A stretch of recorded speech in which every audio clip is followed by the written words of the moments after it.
Hello, and welcome to the After the Puck Drops podcast, the show that talks about the connections to hockey through conversation, news, and odds and ends to the sport that we Canadians love. I'm your host, Jess Cleveland. In today's episode, we will discuss the playing and coaching career of Shawn Mcmannaman.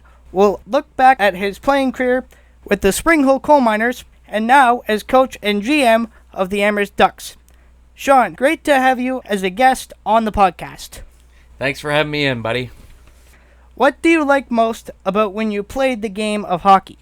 I think the thing I like the most about hockey is the connections you make. And, everywhere I go, even today, I see someone that I played hockey with. The other night in Moncton, I walked into Winners and there was a teammate that I had played with way back in Adam hockey. So, everywhere you go, you kind of make these good connections. And I feel like if I lived anywhere in the world, I'd have, hockey to connect with. What was the best part about playing with the Coal Miners?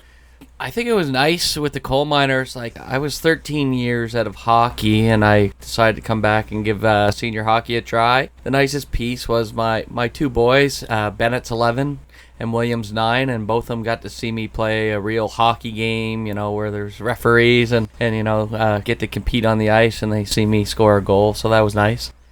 How would you describe yourself as a player? I was small, so I always had good speed and smarts with the puck. A pretty good IQ, and but definitely a playmaker. I don't like to shoot. Always looking to pass, and probably if the chance is there, I'm gonna force a pass over rather than shoot.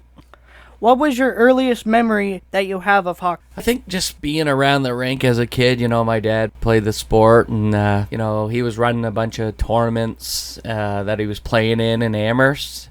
So I just remember being a kid and being up there, and and doing scorekeeping or music for the tournaments. It was a lot of fun.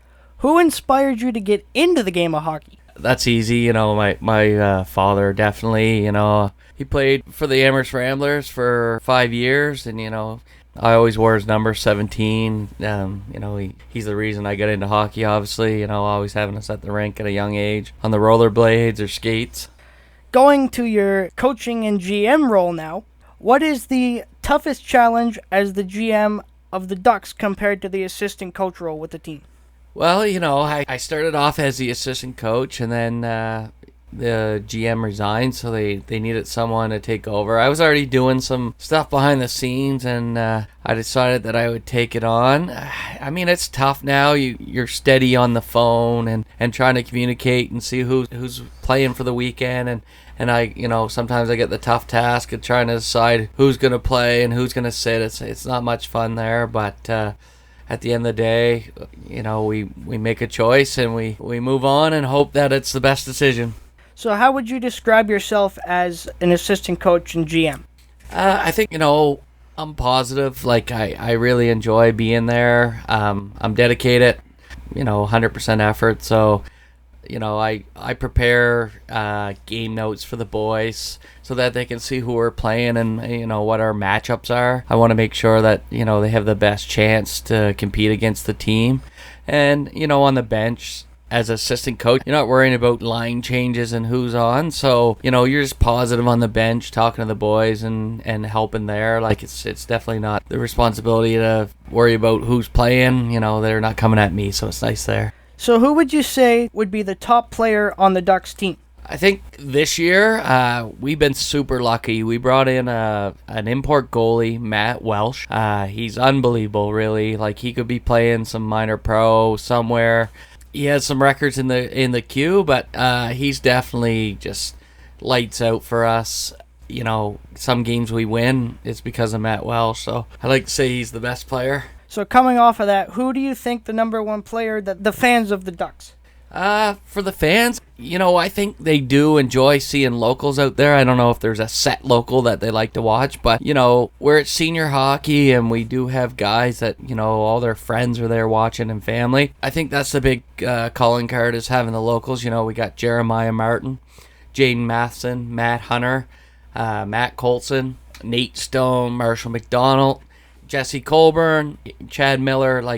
the list goes on. Like, it's just nice that their friends and family can come and watch them play. So I'd say just locals as a whole. And finally, going into the final game Friday of the regular season, what do the Ducks need to do in order to win the final game here of the season? We're going to have a tough matchup Friday night. Playoffs have really gotten tight. Right now, we moved into 5th place with a big win last game. We won 4-1 on the road against Elsie, and we're going to see them again Friday night. So we know that they're not happy. They lost a chance at their bye. If they had won our game the other night, they would have had a bye in the playoffs. So they're definitely not pleased with that. They're going to come in ready to play.